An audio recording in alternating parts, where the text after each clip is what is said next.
Welcome to Yin Yoga with a touch of gentle somatic yoga, mudras, and a few other practices for being able to shift your nervous system from one state to the other. Now, the nervous system, like your breathing system, is autonomic. It means it will go on its own without us controlling it or doing anything. But if we want to shift states, there are techniques that can allow your system to shift from a more activated state to a calmer state, or from a shutdown state, which is, you're just overwhelmed, don't want to deal with anything, to a slightly more activated state so that you can get your energy going. And then it's sort of a hierarchy, like a ladder. So shutdown would be the lowest, activation would be in the middle, and at the top is a state called safe and social. And if you can think of that as like the umbrella, that's the state, the umbrella state we'd like to be in most of the time, knowing that if that's our overriding state and we do need to activate, we can activate.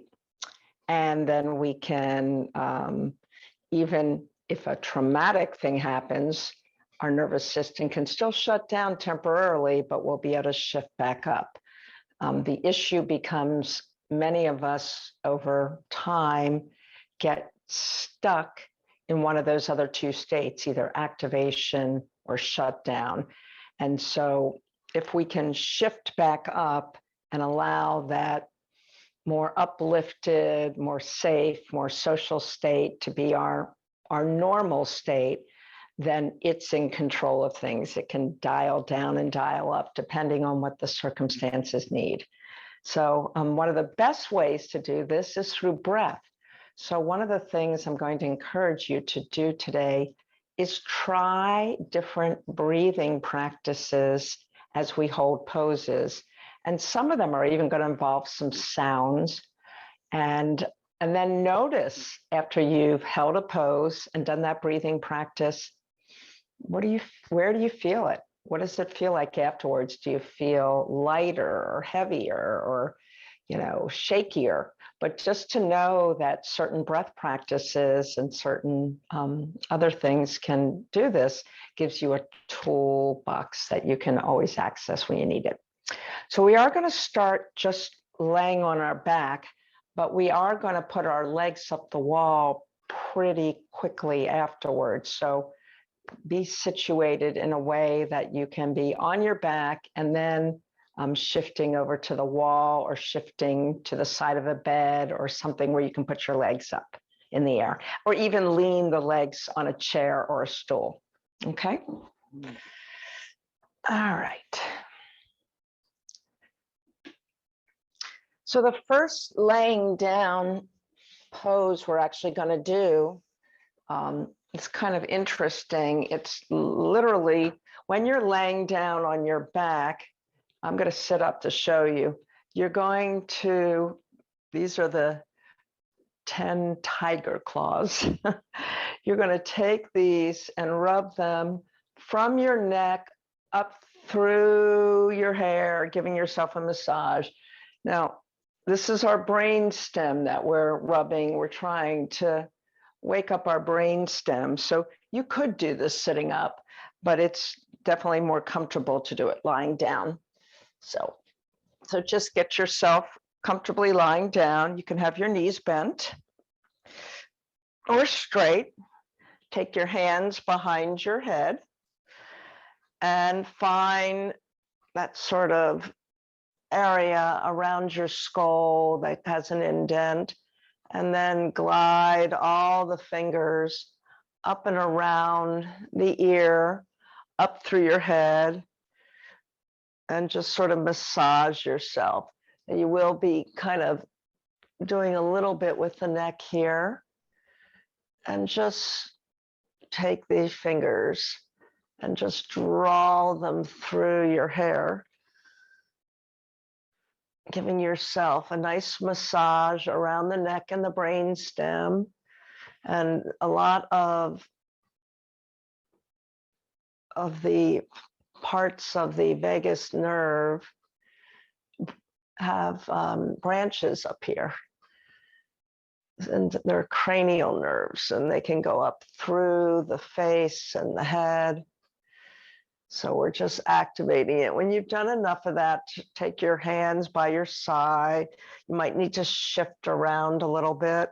You might even need to shrug your shoulders or gently turn your head side to side. And then just do an inhale through the nose and an exhale with an open mouth sigh.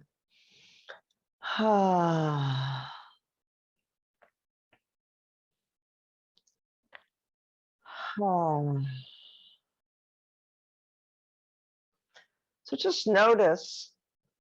So the first activity we did was sort of awakening the brain stem and the vagus nerve. And now this kind of breath, a cleansing breath, might be just settling it back down. Inhaling through the nose, exhaling with an open mouth, sigh. Now adding a more interesting breath to this, we can even do this with the pose. So let's now open up our chest and shoulders as we do this next pose. And you can do this either with a couple of blocks, or if you feel like it, a block and a bolster. If you want the softer thing behind your shoulders, or if you don't have a bolster, even a rolled towel. So we're opening up the chest and the heart a little bit, and then we're also leaning our head back on something. So I think I'm going to try with the 2 blocks and see how that feels today. So one of the blocks should be, or the bolster should be, directly under your shoulders. And then I actually need to tilt my other block up. The other thing you can do in this pose, if you want to, is you can continue the activation with the brain stem by turning the block, tilting it just a little bit. And now it's kind of continuing that massage with the edge of the block. This does require possibly a hold, because I don't think it'll stay. No, well, it doesn't really stay. So I'm just going to keep my hands here for a few minutes. And this time, your breath practice is inhaling through the nose for the count of 4. Exhaling, mouth open, to the count of 8.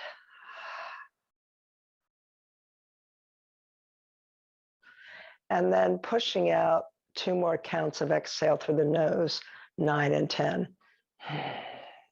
Starting again.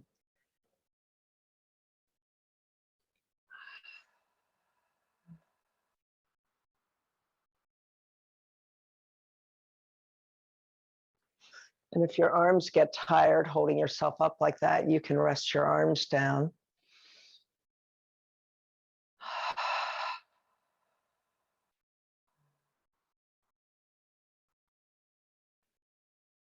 Don't forget to push that last little bit of air out through the nose for 9 counts, 9 and 10.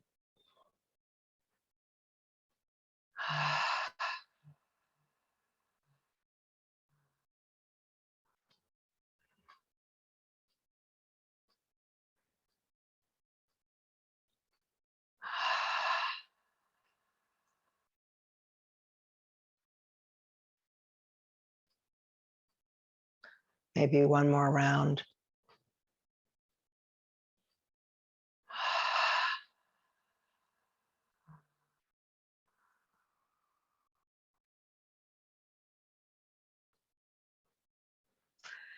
And gently slide whatever you have underneath your back out, whatever you have underneath your head out, and maybe just do some gentle somatic yoga windshield wipers here on the ground, where you're swaying your legs side to side, And you can allow, if it feels okay, to allow your head to gently go the other way.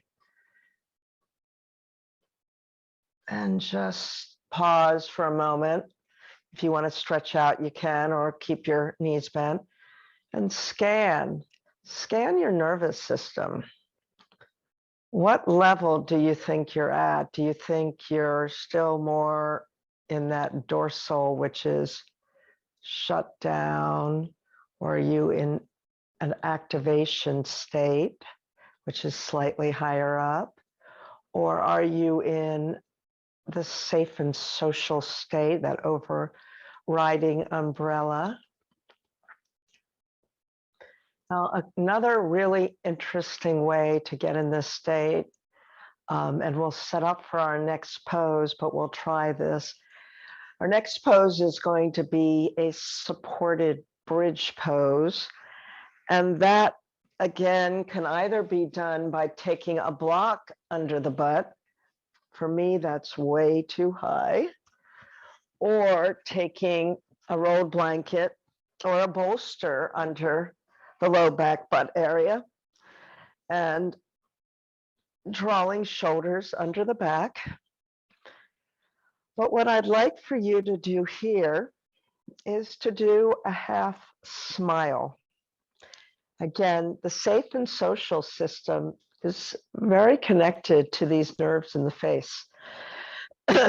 So I don't know if I need to say something funny for you to get into a half smile, or if you can just visualize something funny. But just allow your lips to slightly turn up. And while you're doing this, putting your hands on the heart, or one hand on the heart and one hand on the belly, either way.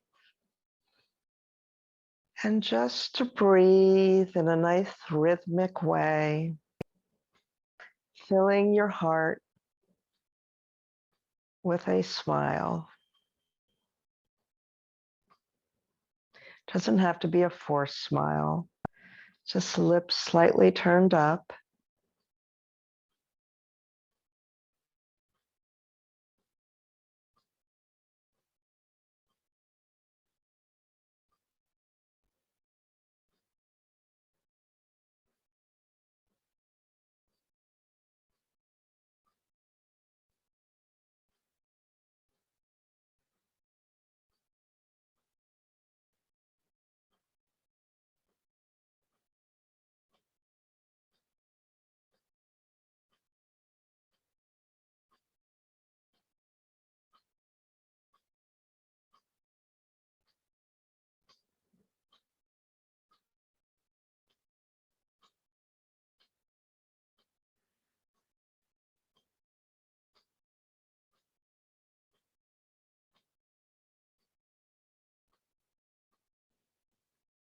Now, very gently lift yourself off of whatever you were using to elevate your hips in this bridge pose. And lay down either flat or just still with your knees bent. And let's just go ahead and observe again. When you do that little practice with the heart open, hand on the heart of the gentle smile, does that help you feel safe and social? What level is your nervous system at? And it's a continuum. So when I say safe and social, it doesn't mean you want to go run out and be around a lot of people. Safe and social could be just quietly feeling comfortable in this class with me. But you can tell where your nervous system is. Excuse me.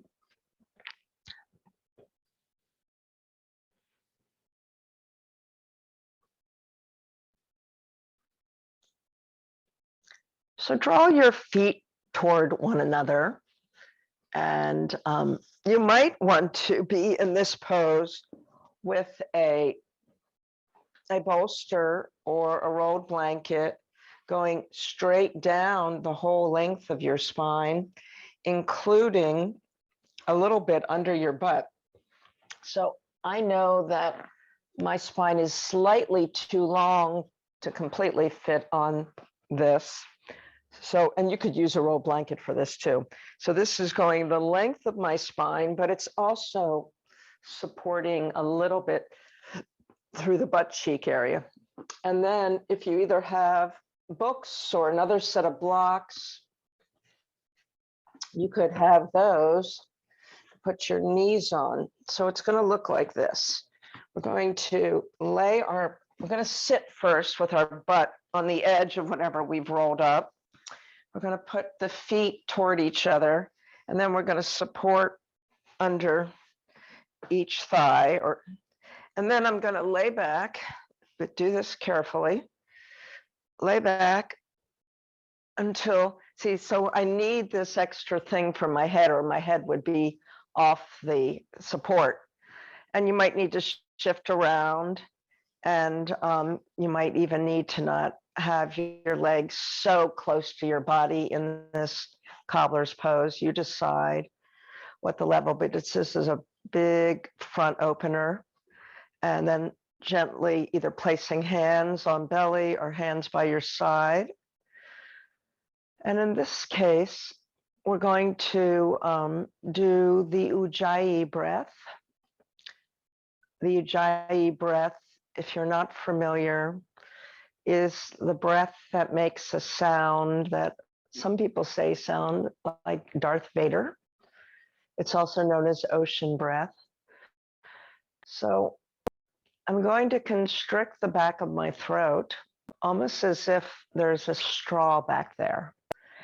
And then when I draw the breath in, preferably through the nose, unless you're all stuffed up, I'm going to make a sound.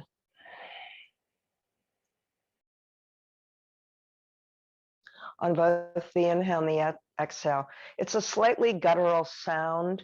It's a very regulated breath, so it's not allowing too much breath in or too much breath out. So imagine there's a straw there, and you're sipping the breath in through a straw and making the sound as it comes out. Another way of visualizing this, if again this is new to you, would be to imagine that you have a pair of glasses in front of you and you're trying to fog up those glasses. So go ahead, and you don't have to make as much noise as me. I'm doing this partly for demonstration purposes.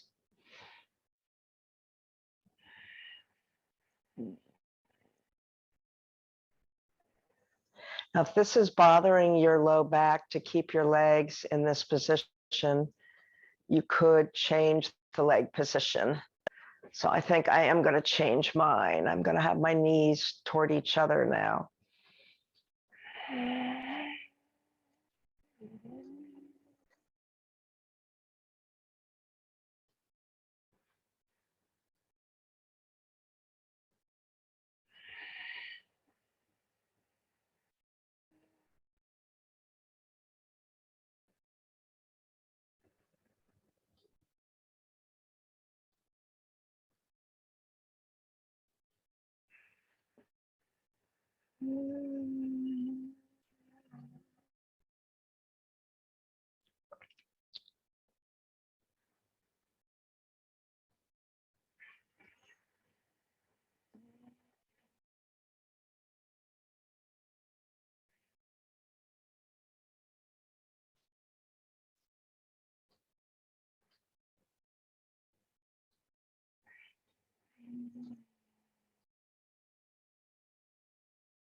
So very gently, you want to get off of the prop and do this carefully.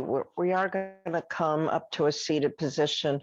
So maybe rolling onto one side to roll off.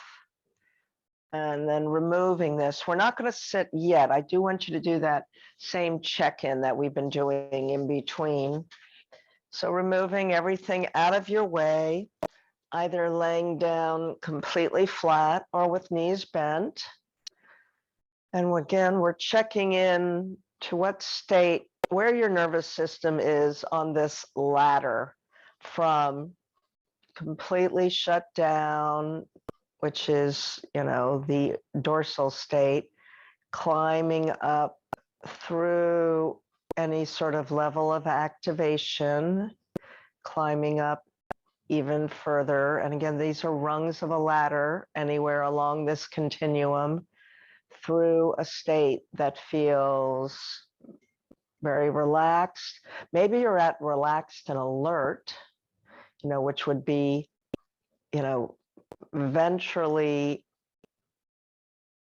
ventrally activated, a little bit activated, or maybe you're all the way in this complete calm now. So this is where I want you, instead of analyzing our body like we often do, or felt sensations, I want you to have the felt sensations of where on this continuum your nervous system is. And the awareness is so crucial, because you can say, oh, if I want to be in this state, maybe I can try this breath practice, or maybe I can try, this visualization. So these are all little techniques you could use throughout the day. All right, before we come up to seated, maybe drawing knees in toward the chest, crossing ankles, and then circling.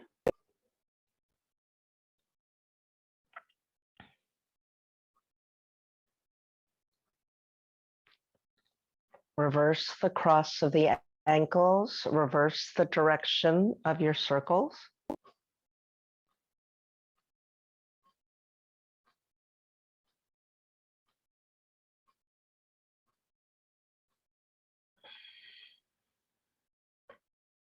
And then when you're ready, either roll to your side to seated, or if your neck is not bothering you, you could roll directly up to seated.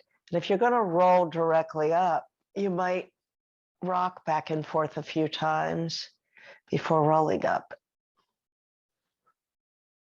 Okay.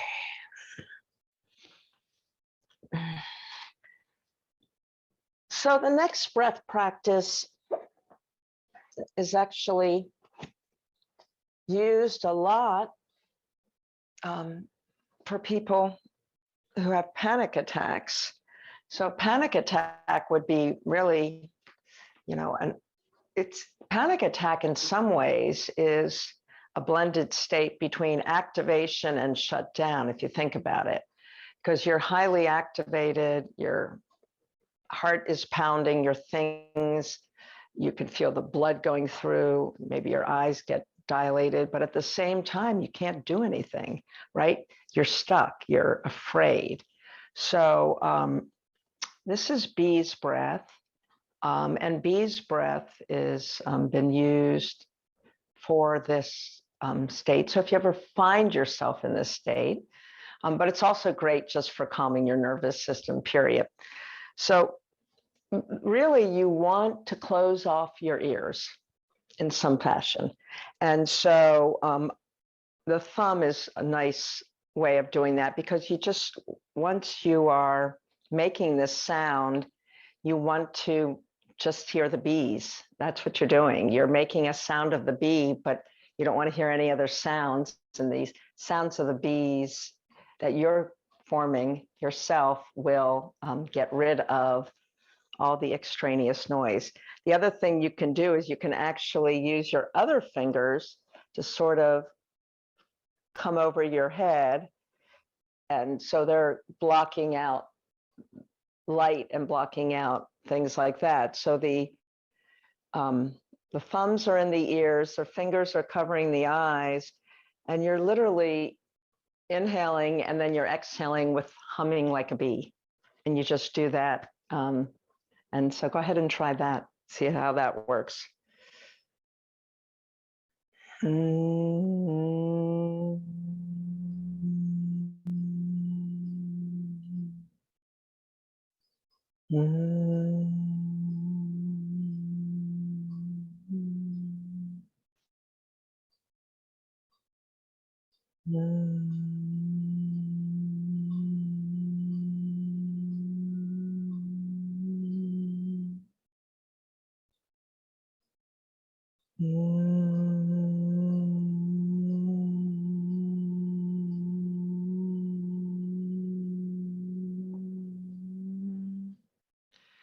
when you've had enough of the bee's breath, go ahead and release your hands. And let's just scan our nervous system from a seated pose and just notice how that kind of breath practice, what rung on the ladder are you at after doing that breath practice? Let's do a little bit of gentle somatic yoga movement. This is the rainbow, where you're just allowing your arm to move in many different vectors or angles around your body. You could even circle it around. And if you need to change the cross of your legs at any time, go ahead and do that. And then do the other side, moving it gently.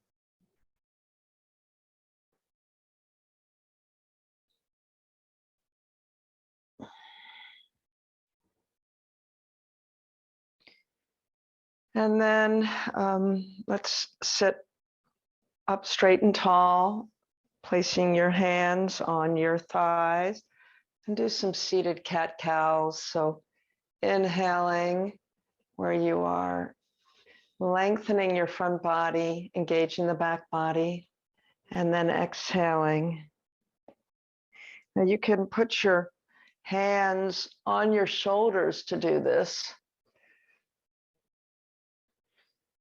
And again, when we do a move like this, that focuses a lot on the upper body and the breath, and you can change the pace of this. This is another way to move up or down the ladder of your nervous system, depending on whether you want more activation or less.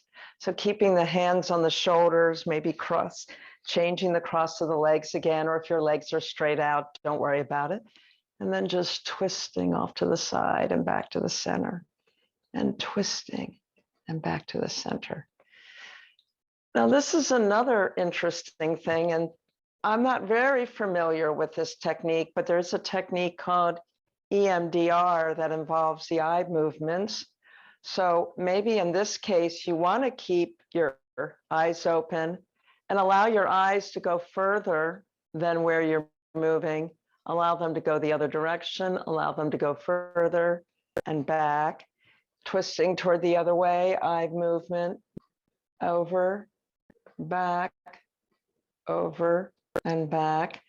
And somehow when you're shifting the eyes like this, again, they're connected to quite a few of the nerves that connects to your autonomic nervous system.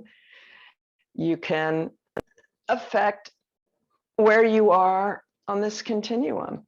So let's go ahead and stop that, shake things out, do whatever you need to loosen things up, and then just check in again.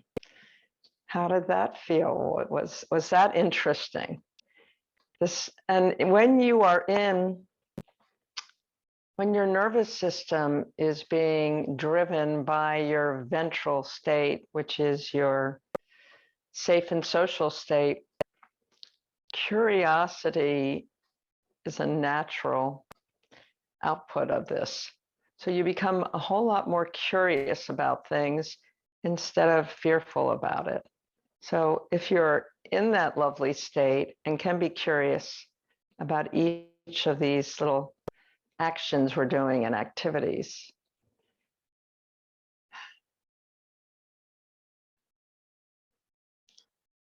All right, how's it going? different practice today. Let me center myself on my lovely circle. And then just shifting around again.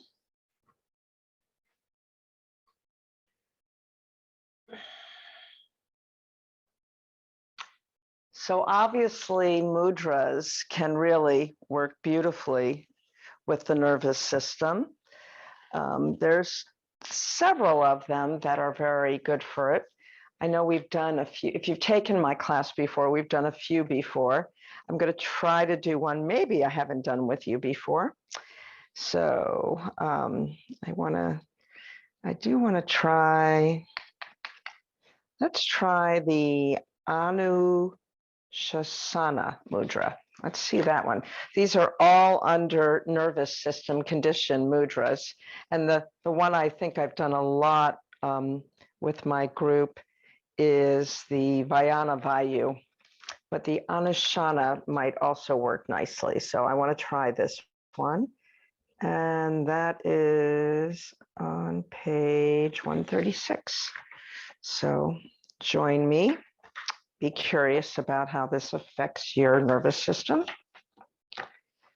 Okay, so on this one, and I think I have done this one before. This one actually interesting and balances all the chakras.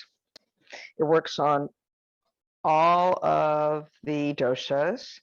It balances 4 of the elements. Very interesting. So make the hands into fists with the thumbs on the outside and allow the thumb to rest on the second knuckle of the ring finger. So you have to draw your thumb towards your ring finger and it's in the second part of the knuckle.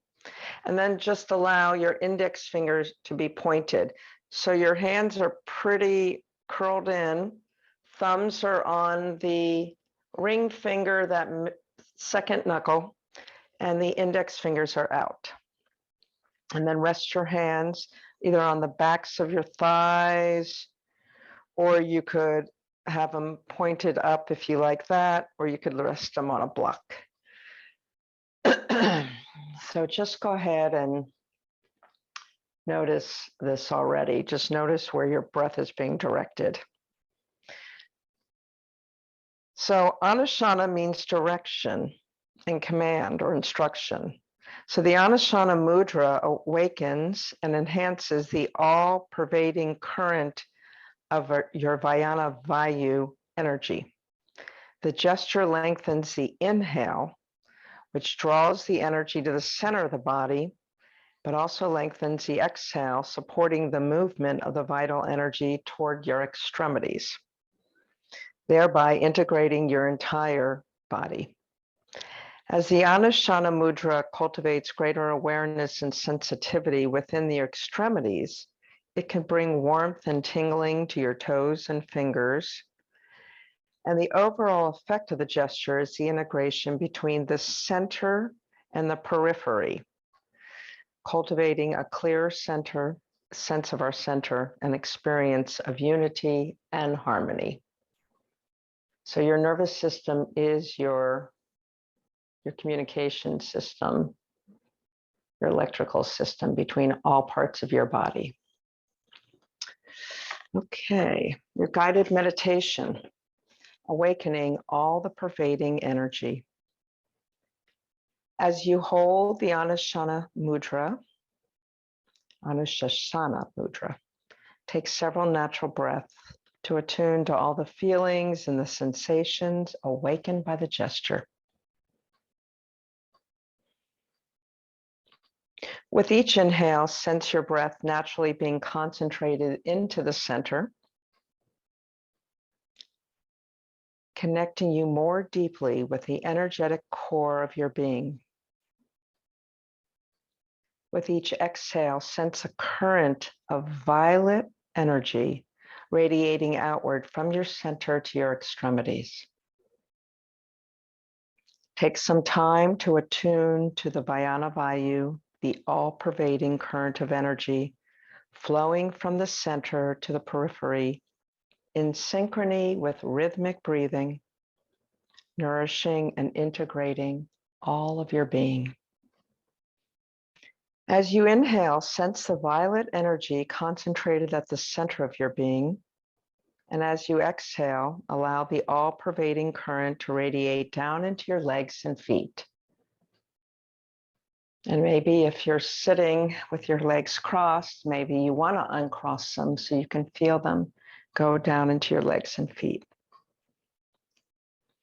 Take several breaths to allow your lower extremities to be fully nourished with the vital energy and integrated with your entire being. With the next inhale breath, connect to the center of your being. And as you exhale, sense the Vajana Vayu filling your abdomen, your solar plexus, your low, and your mid-back.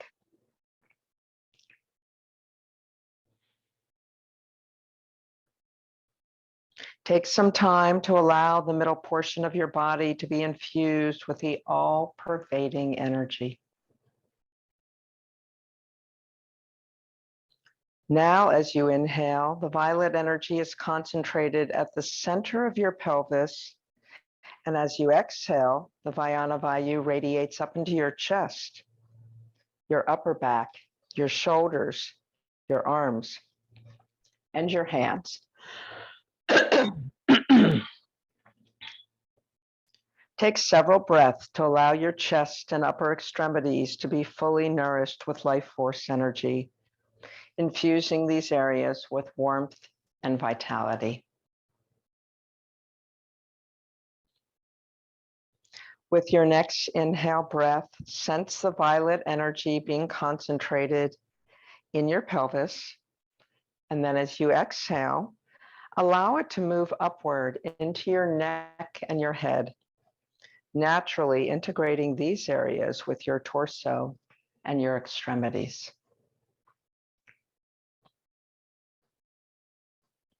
Now sense the all-pervading current infusing your entire being from the center to the periphery, supporting circulation within your bloodstream and optimal communications along all your nerve pathways.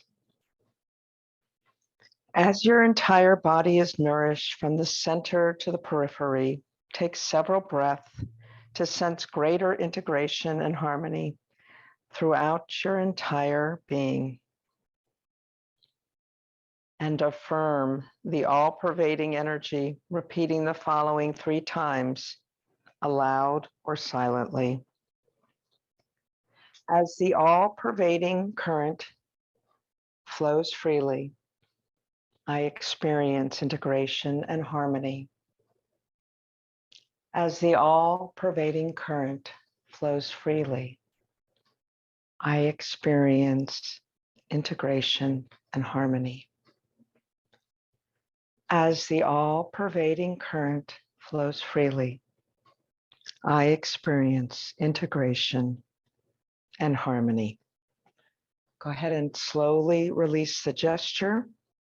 Take several breaths to sense complete integration from the center to the extremities. And as you're ready, go ahead and gently blink your eyes open.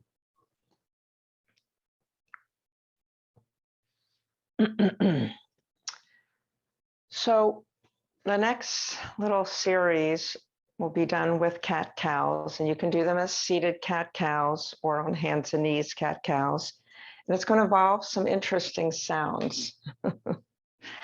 And each of these sounds are going to affect a different part of your nervous system and as it connects with your organs. So the first sound we're going to do is the snake sound, and that's going to affect your lungs, your skin, your small intestines. And in terms of the nervous system, this would release sadness and sorrow.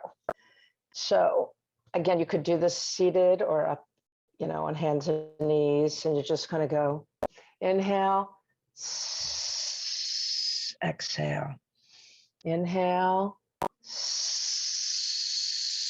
exhale. Inhale. Exhale. Inhale. Exhale. Take a break in between. You can either sit back if you're able to. I'm going to sit back like this and just notice what that does. And then our second sound is going to be chew. And the chew affects the organs of the kidneys, the ears, and the bladder. And we're still working with our autonomic nervous system. And the kidneys usually are about fear and fright. And so by making the chew sound, we're releasing fear and fright. So again, you can, and you don't have to do this with any move at all. If you're tired of moving, you can do inhale, chew. Inhale, chew.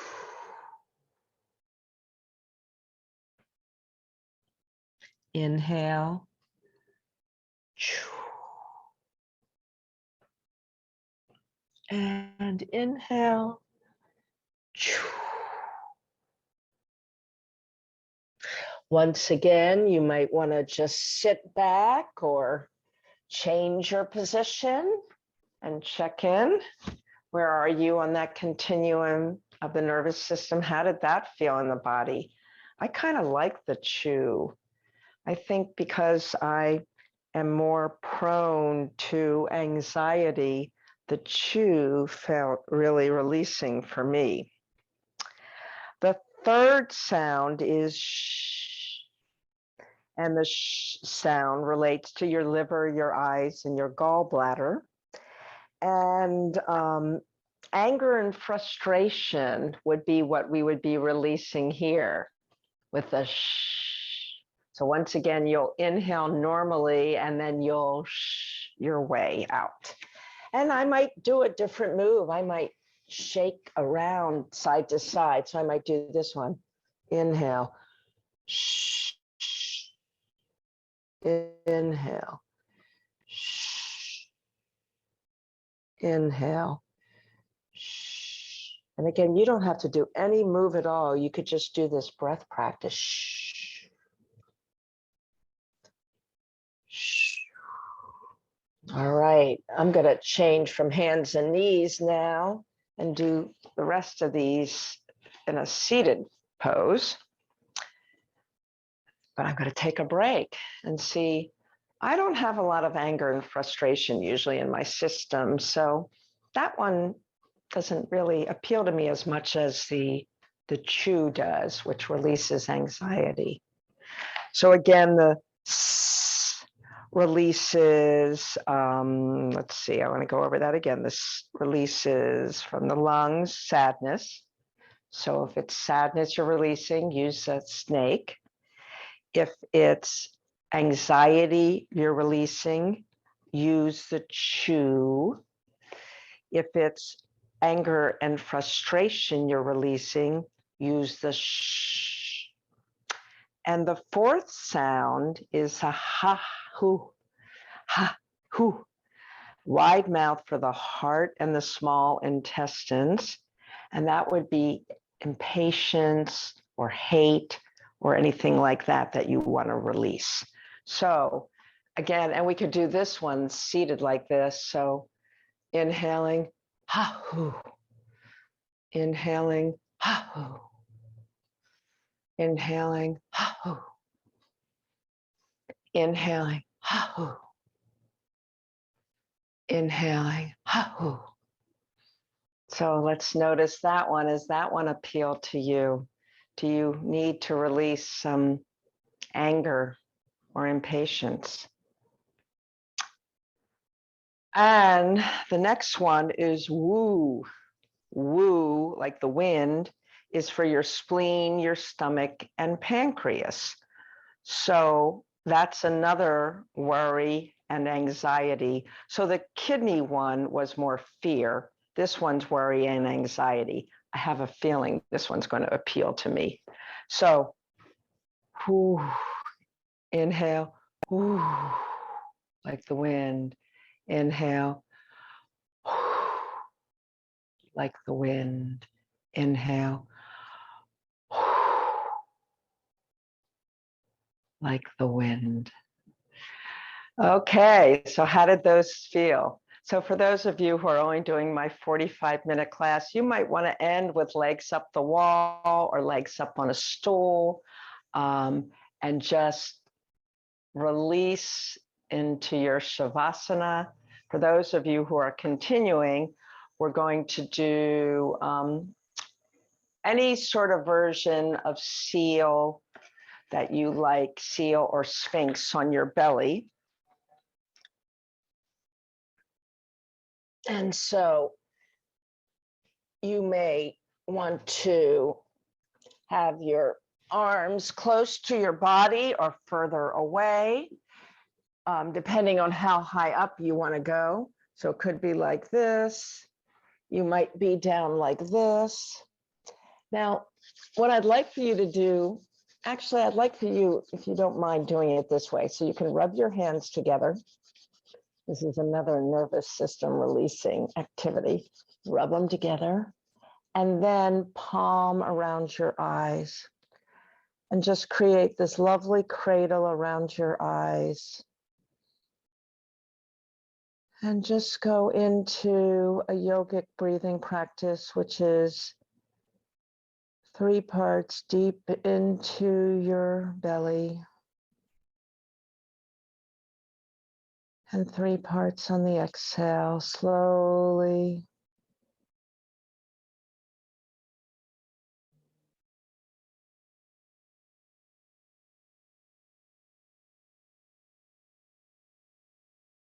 Feeling the groundedness, feeling the support, but also the sense of shutting out the world. And again, this may not be a good thing to do if you already feel shut down, although our heart is open here.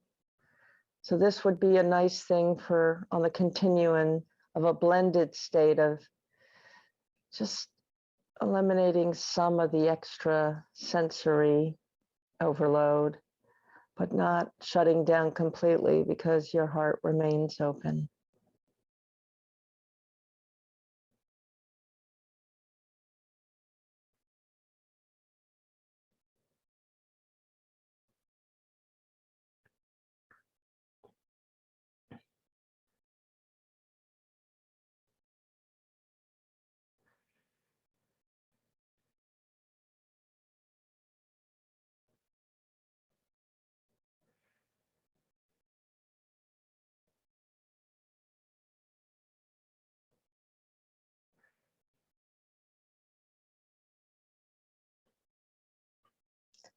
And then when you're ready, maybe lying down for a moment and lifting up the bottoms of your legs, allowing them to sway side to side.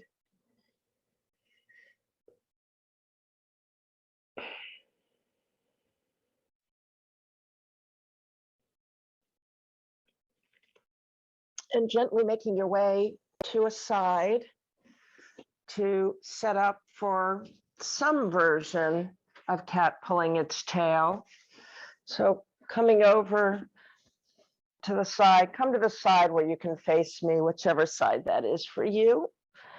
And then you may want to have something under your head for this. You might want to have something under your leg. So the top leg is going to cross over my body. And I'm trying to open up my shoulders. I got to find my, I'm going to need a cushion underneath my shoulders when I open it up. I'll show you that. So my top leg is crossed over, but I'm trying to open my chest the other way. And so for me, tucking something under the shoulders feels real good. Now, some of you who might like this next step would have the hand of the open shoulder reaching for the foot underneath. But for a lot of us, that doesn't feel good. That would open up the front of the thigh of the lower leg. But if this is not accessible, don't worry about it. Just do this as an open twist. And then let's just see what needs releasing. So again, this would be more of a blended state where you're open with the twist, but you're grounded on the earth. You're not going into too much of a shutdown or too much of an activation. And with your breath, finding, we've done so many breath practices today. So maybe one of them really spoke to you. And if one really spoke to you, that would be the one you would want to use in this pose here, whether it's Ujjayi or one of the sounds, like for me, it was a chew. So I'd inhale and go, chew, chew. Or maybe it's just the 3-part full breath. Maybe it's the heart focused breathing.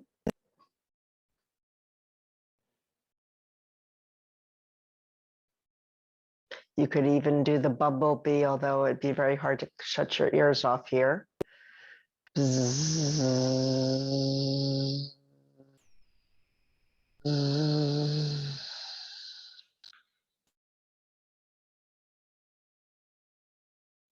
So go ahead and lay on your side momentarily before you shift sides. So just take a rest here.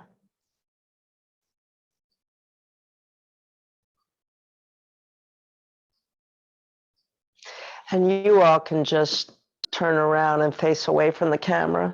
I'm going to turn my whole body so that I'm still facing the camera. So take your time setting up, making sure that you have everything you need.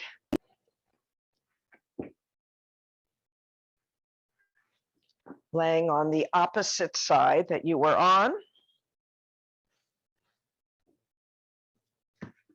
Taking the top leg and crossing it in front of you in some fashion, leaning the leg on a block if you need to. And then if you have a bolster or a pillow or a rolled blanket to put underneath your shoulder so that when you open up this shoulder, it's not just hanging out in the air.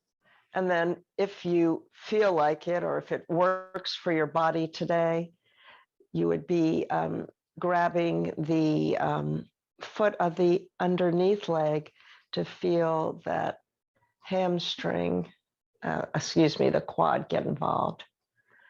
And then returning back to some sort of beautiful breath practice that is nourishing, that puts you in that blended state or whatever state you want to be in for your nervous system.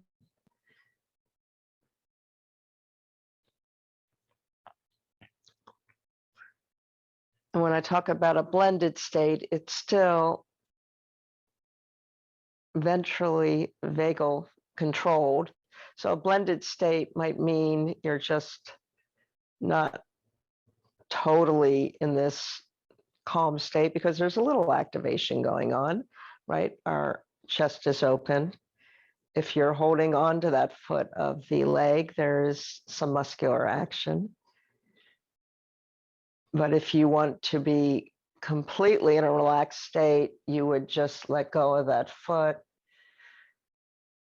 You would find a pose where you feel no tension at all, more of a restorative version of this pose, so that you are just totally in that very calm state.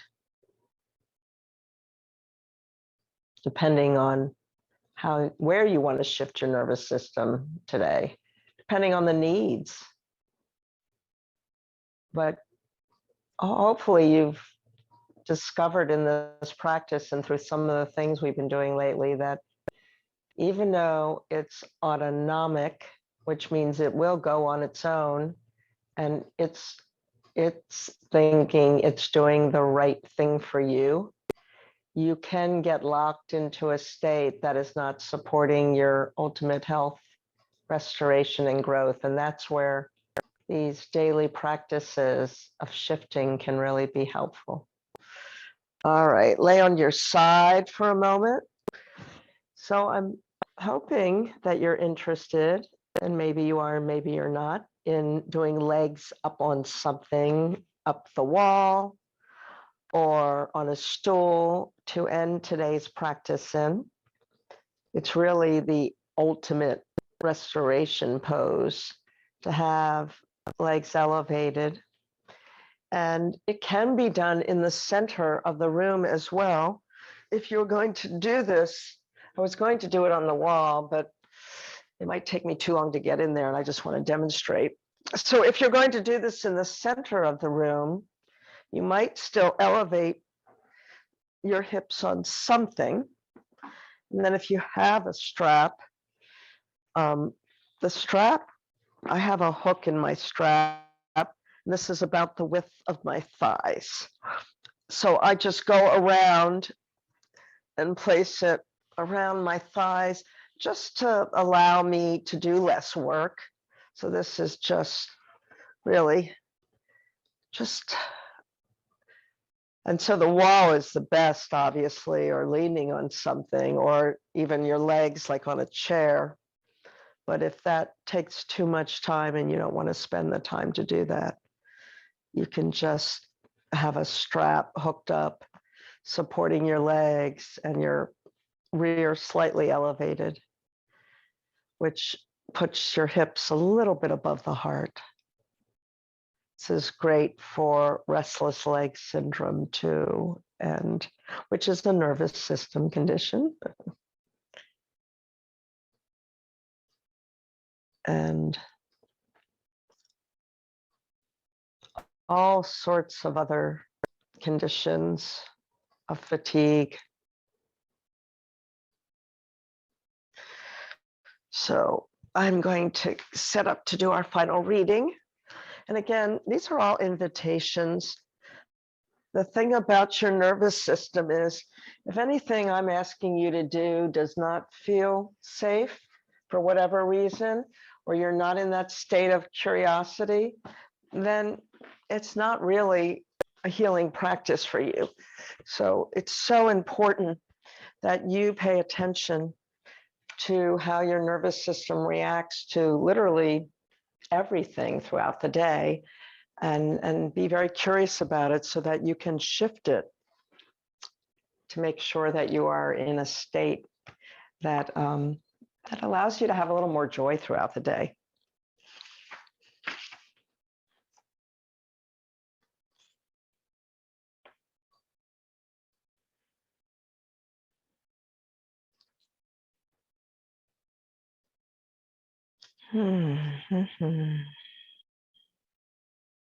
Sustaining wonder. This is the reading for today, Veterans Day. In one atom are found all the elements of the earth. In one motion of the mind are found all the motions of existence. In one drop of water are found all the secrets of the endless oceans.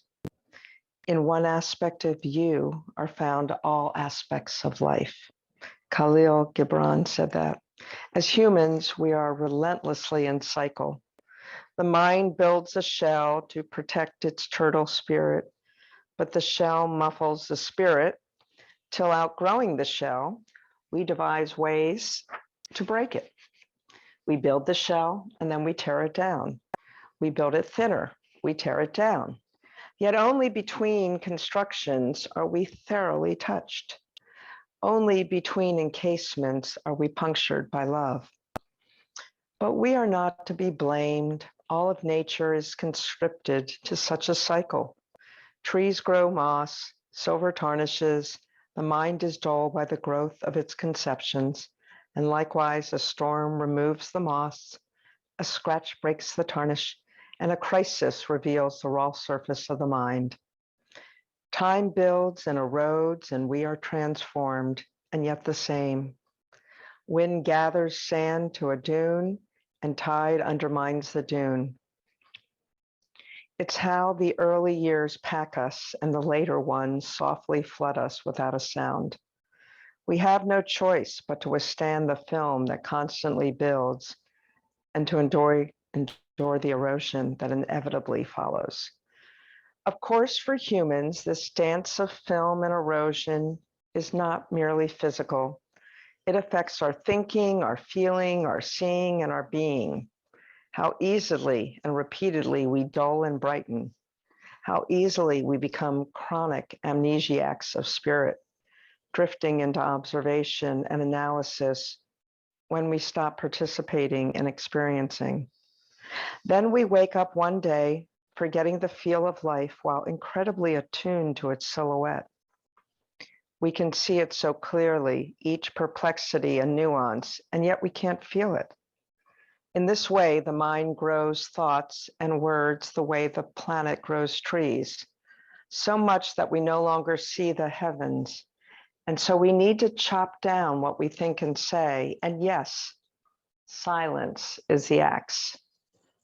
In truth, our aliveness depends on our ability to sustain wonder, to lengthen the moments we're truly uncovered, to be still and quiet, to all the elements of the earth and all the secrets of the ocean, stir the aspects of life waiting within us.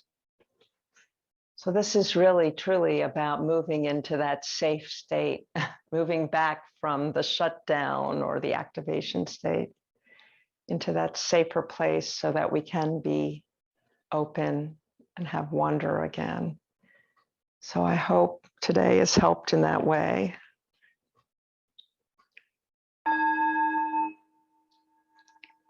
So if you're not seated, gently make your way to a seated pose. Gather in any of these practices I shared today that may be helpful to you, that stand out for you. You're not going to remember them all. As we together say, Namaste.